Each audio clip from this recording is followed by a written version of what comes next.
Have you ever looked at your family and thought, there is no way God can bring anything good out of this? Maybe you grew up feeling like the favorite was always someone else. Maybe your family has more scheming and sibling rivalry in it than a soap opera. Maybe you've done things you're not proud of, and you wonder if God can still use somebody like you. Friend, if any of that resonates, you are about to feel very much at home in the book of Genesis. Welcome back to Living on Purpose in Christ. I'm so glad you're here. Today, we are stepping into part 3 of our 4-part journey through the book of Genesis. And this one might be my favorite so far because it's so wonderfully, refreshingly honest about what real families and real faith actually look like. We're going to spend some time with Isaac and then with his twin sons, Jacob and Esau. And we're going to watch God keep his promise, even when the people carrying that promise are, frankly, a mess. Stick with me all the way to the end of this episode because I'm going to tell you about a printable Bible study that goes so much deeper into these chapters than we can go here today, including a deeper word study, reflection questions, journaling prompts, and even a step-by-step leader's guide if you want to walk through this with your small group, your Sunday school class, or a friend over coffee. Are you finding it difficult to figure out where God is leading you through the whirlwind of daily life? Perhaps, like me, you've had moments of doubt, surprise encounters, and maybe even a bit of overwhelm along the way. Well, if that resonates with you and you're yearning for clarity, peace, and faith-focused encouragement, this podcast is for you. Friend, if the weight of life, ministry, or daily responsibilities has left you feeling drained, isolated, or in need of spiritual direction, take heart. The Lord longs to meet you right where you are with his presence, peace, and care. That's part of what we can gently walk through in an Aroma Freedom coaching session. Together, we'll uncover what feels heavy, clear what keeps you blocked, and make room for greater peace, freedom, and connection with the Lord.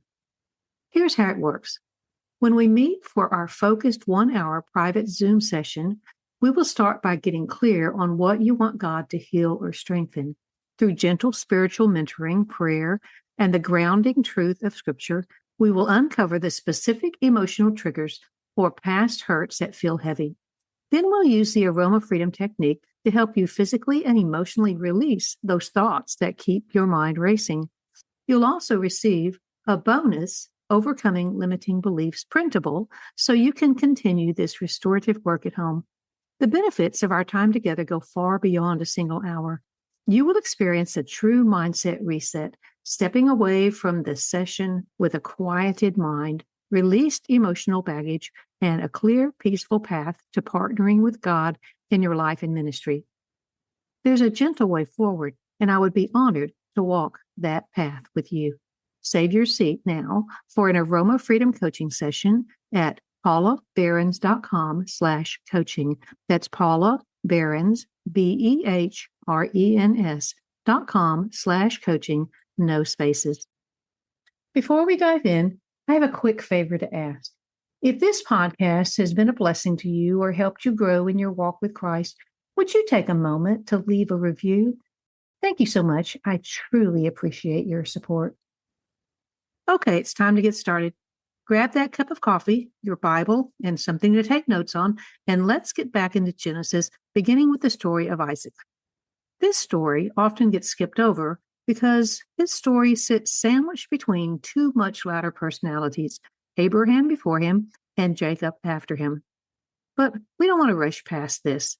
In Genesis 26, we find Isaac living through a famine, just like his father Abraham once did, and God tells him something remarkable. Stay in the land, don't go down to Egypt, and I will be with you and bless you because of the promise I made to your father Abraham. Did you catch that? Isaac isn't receiving a brand new promise from God. He's inheriting one. God is simply continuing what he already started. And I think that's worth sitting with for a moment because so many of us are living inside promises that started before we ever arrived. Maybe it was a grandmother who prayed for your family for decades. Maybe it was a parent who planted seeds of faith you didn't understand until years later. God's faithfulness doesn't reset with every generation. It carries forward. Now, Isaac's life isn't really that dramatic. He does things like redigging his father's wells after the Philistines fill them in, one at a time. But if you think about it, that's comforting, especially if your walk with God feels less like fireworks and more like showing up again and again in the ordinary places. Now we get to the part of the story that feels a little too familiar for comfort. Isaac and his wife Rebekah have twin sons, Esau and Jacob. And right from the start, this family has a favoritism problem. Isaac loves Esau because Esau is the rugged outdoorsman who brings him the food he likes. And Rebekah loves Jacob, the quieter one who stays closer to home. You can already feel the tension building, can't you? Esau is the firstborn, holds the birthright, which in that culture carried both a double inheritance and a position of leadership in the family. But one day Esau comes in from the field, exhausted and hungry, and he trades away that birthright for a bowl of stew. It's an impulsive decision made in a moment of physical need, and Scripture doesn't let him off the hook for it either. Then Jacob and his mother, Rebekah, take things a step further. They scheme together to deceive Isaac, who is old and losing his eyesight, into giving Jacob the formal blessing that was meant to be for Esau. I want to be honest with you here because I think honesty is what makes this story so useful. This is not a family you'd hold up as an example of healthy communication. There is favoritism. There is manipulation. There is a mother helping her son deceive her husband. And there is a brother so wounded and furious that he vows to kill his twin the moment their father dies. If your own family has ever felt tangled up in comparison, rivalry, or old wounds that never quite healed, you are not reading about strangers here. You are reading about people very much like us. And yet, this is exactly the family God chooses to carry his covenant forward. Not a perfect family, a real one. Because of the fallout with Esau, Jacob has to run for his life, and he ends up alone in the wilderness one night with nothing but a stone for a pillow. It's there, in that lonely, vulnerable moment, that God meets him in a dream, a staircase reaching up to heaven with angels moving up and down on it. And God renews the covenant promise with Jacob personally there. Jacob wakes up and says, "Surely the Lord is in this place, and I did not know it." He names the spot Bethel, meaning house of God. I love that God doesn't wait for Jacob to clean himself up before showing up. Jacob is on the run because of his own scheming, and God meets him anyway, right there in the dirt, and speaks a promise over him. That is who God is. He doesn't wait for us to deserve his presence. Years later, after decades of hard labor, a complicated marriage situation with Rachel and Leah, and building a large family, Jacob finally heads home to face the brother he wronged. The night before that reunion, something extraordinary happens. A man wrestles with Jacob until daybreak, and Jacob refuses to let go until he receives a blessing. That man, we come to understand, is God himself in some mysterious physical encounter. And at the end of that wrestling match, God gives Jacob a new name. No longer Jacob, the deceiver, the heel grabber. Now he's Israel, one who struggles with God and prevails. Jacob walks away from that encounter with a permanent limp. He also walks away changed. He's finally ready to make amends with his brother Esau, and remarkably, Esau runs to meet him, embraces him, and weeps. Esau, who once wanted his brother dead, and Jacob, who may have been harboring jealousy, are now reconciled. God's faithfulness didn't just preserve the promise, it healed the family that carried it. Before we close out these chapters, I want to give you a little taste of something we go much deeper into in the printable study, because there's a word running underneath the whole section of Genesis that's easy to breeze right past in English. The Hebrew word is barach, and it's usually translated blessing or to bless. It shows up again and again in these chapters. Isaac blesses Jacob by mistake. Esau begs for a blessing of his own. And at Peniel, Jacob wrestles through the night and refuses to let go of that mysterious man until he says, I will not let you go unless you bless me. Barech isn't just a nice wish for good things to happen. In the Hebrew understanding, it carries the idea of favor, empowerment, and a future being spoken over someone, like God or a father standing in God's place, who is releasing something real and active into a person's life. When the Old Testament was later translated into Greek in what we call the Septuagint, the translators reached for the word eulogeo to translate the word barach. You might recognize the root of that word. It's where we get our English word eulogy, which today we mostly associate with funerals, words spoken over someone's life after they're gone. But eulogeo literally means to speak well of or to speak a good word over. Isn't that a beautiful thread to pull on? A blessing in both Hebrew and Greek is fundamentally about words spoken over a life, words with weight, words meant to shape a future.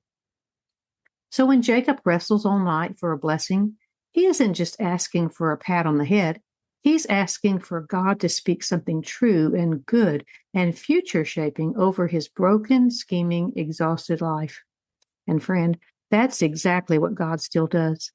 Through Christ, we are described in the New Testament as those who have been blessed with every spiritual blessing, the same eulogeo, that same barach, now poured out on us. You don't have to wrestle all night in the dark to get it either. It's already been spoken over you in Jesus' name. Here's what I want you to walk away with today. If you've ever felt like the overlooked one in your own family, remember, God saw Jacob in the dirt at Bethel, and he sees you too. And if you ever feel like you've been wrestling with God for years over something, maybe a calling, a relationship, a past sin, a wound that won't heal, take heart. Jacob walked with a limp for the rest of his life, but he also walked renamed. Sometimes the wrestling itself is the very thing that shapes us into who God is calling us to be. God continues his promise through Isaac's quiet faithfulness, through Jacob's messy wrestling faith, and he will continue his promise through you too, limp and all. Okay, I told you I'd circle back, and here I am. If you'd like to go much deeper into these chapters, I've put together a printable Bible study companion just for part 3 of this Genesis series. It'll walk you through Isaac's story and Jacob's journey with much more depth. It includes a deeper word study straight from the original Hebrew text, reflection questions to help you process your own family story in light of God's faithfulness, journaling prompts, and a full step-by-step leader's guide if you'd like to teach or lead a discussion through this material with others. You can find it by visiting paulabehrens.com/store and looking in the printable resources section. That's Paula Behrens, BEHRENS.com/store, no spaces, and you'll find the study in the printable resources section. And don't forget, this is part 3 of a 4-part series walking through the whole book of Genesis. So if you missed the earlier episodes on creation and on Abraham, go back and grab those too, and be watching for part 4, where we'll finish the series with the incredible story of Joseph. Thank you for tuning in today, and remember, just like setting biblical boundaries, it's okay to say no to things that don't serve you well, like that third piece of cake at the church potluck. If you were blessed by this episode, be sure to share it with a friend and leave a review so that we can reach even more listeners like you. Check the show notes for all the links. Join us next week as we continue to discover how to live on purpose in Christ. Until then, keep leaning into Him and walking in His wisdom. See you next time.